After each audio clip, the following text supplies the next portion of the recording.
د شال ټلویزیون قدرمن لیدونکو سلامونه. پام وکړئ د دې مهال لنډو خبرونو ته. د جګړې له امله له ایران څخه یو شمېر کورنۍ افغانستان ته کډوال شوي دي. په افغانستان کې د ملګرو ملتونو د کډوالو د عالي کمیشنرۍ د دفتر رئیس عرفات جمال ویلي چې د جګړې له امله له ایران څخه یو شمېر کورنۍ افغانستان ته کډوال شوي دي. هغه ویلي چې د دوی کسان په سرحد کې دي او د ایراني کډوالو وضعیت له نږدې څخه څاري او په وینا یې افغانستان ته به د تللیو ایراني کډوالو سره مرسته وکړي. د نوموړي په وینا چې تر دې دمه د ایراني کډوالو لویه شمېره افغانستان ته نه ده داخله شوې، خو شاوخوا 10 کورنۍ چې دوه ګونه ایرانی او افغان تابعیت لري د جګړې له ویرې افغانستان ته ستنې شوي دي.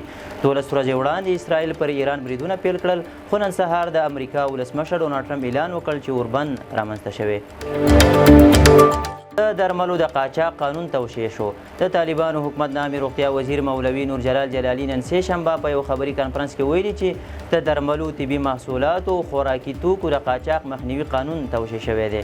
د امیر روغتیا وزیر ویلي د هیواد بازارونو ته پر یو شمېر قاچاقي لارو طبي محصولات او درمل واردېږي چې د کیفیت او خوندیتوب په برخه کې د ډاډ وړ نه دي. هغه زیاته کړې دا قانون د درملو او طبي محصولاتو د قاچاق مخنیوي لپاره توشیح شوی چې په پلي کولو سره به یې ګڼې لاسته راوړنې ولرو.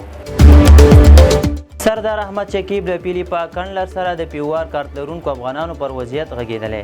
اسلام آباد کې د طالبانو حکومت سفیر مولوي سردار احمد شکیب د ملګرو ملتونو عالي کمیشنرۍ مشرې پیلیپا کنډلر سره لیدنه ترسره کړې ده.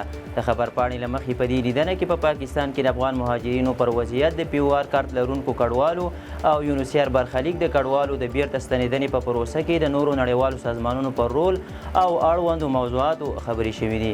نوموړي په یادو مسایلو کې سفارت ته د همکارۍ ډاډ ورکړی دی. دا په داسې حال کې ده چې پاکستان کې له غیر قانوني او ACC کارت لرونکو وروسته د پیوار کارت لرونکي افغانان هم د ایستلو له ګواښ سره مخ دي او د کارتونو موده یوه اونۍ وروسته پای ته رسیږي. د معلوماتو له مخې پاکستان کې د پیوار کارت لرونکو افغانانو شمېر 1.4 میلیون ته رسیږي. کندوز کې یوه یتیمه نجلۍ له کورني زندانه خوشې شوه.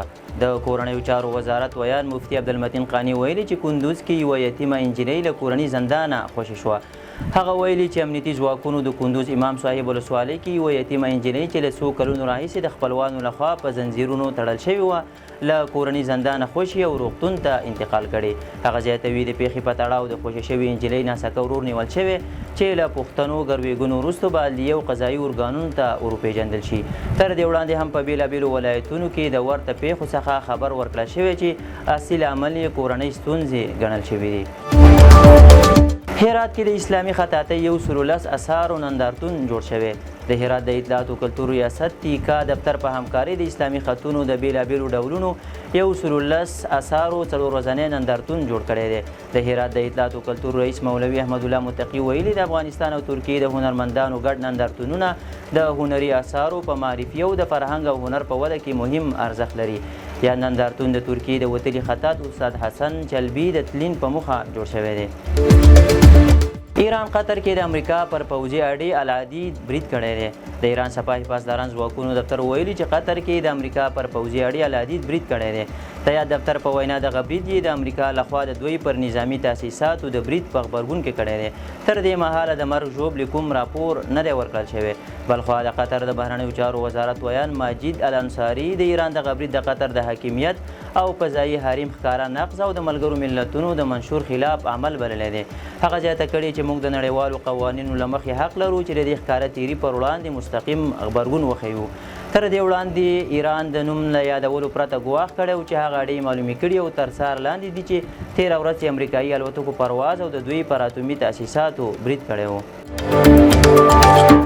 ټرمپ له امریکا او اسرائیل غوښتي چې اوربند نقض نه کړي. امریکا ولسمشر ډونالډ ټرمپ ایران او اسرائیل ته ویلي چې اوس رسما اوربند ناپیز دی او مهرباني دې وکړي هغه دې نه نقضوي. دا ټینګار وروسته له هغې دی چې ولسمشر ټرمپ د اسرائیل او ایران ترمنځ د بشپړ او کامل اوربند اعلان وکړ. اسرائیل او ایران د اوربند منل تایید کړي، خو هم مهاله یو بل ته ګواښونه هم کړي چې د برید په صورت کې غبرګون ښیي.